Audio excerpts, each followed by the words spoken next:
Kjo është pastaj një ekuilibër mjaft i rëndësishëm në mes besimit, po themi pa kushte tek caktimi i Zotit, tek urdhri i Zotit, dhe ana tjetër është urtësia dhe mençuria njerëzore. Një besimtar i cili beson Zotit të fshehtës, të padukshmës, nuk e zhbën, nuk do thotë që ai e ka zhbën realitetin apo e zhbën mendjen.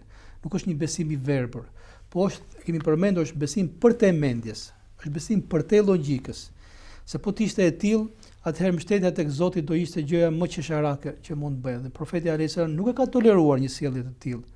Saqë i tha dikujt, shko lidhe devën tënde dhe pastaj mbështetu Zotit. Dhe kjo është shumë e rëndësishme.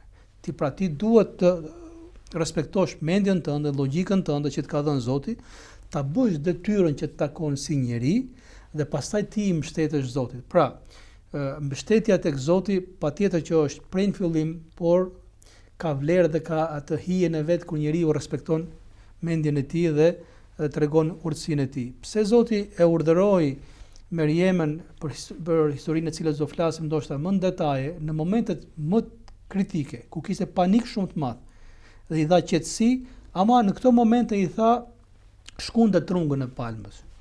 Edhe gjithë e dinë që nuk kishte fuqi të shkunte trungun e një palme. Se thonë që trungu i palmës është ndoshta trungu i pemës më vështirë për ta shkundur nga vendi. Por Zoti dëshi t'i thoshte asaj që do të ndodhin mrekulli, ama ti duhet ta bësh detyrën tënde si njeri.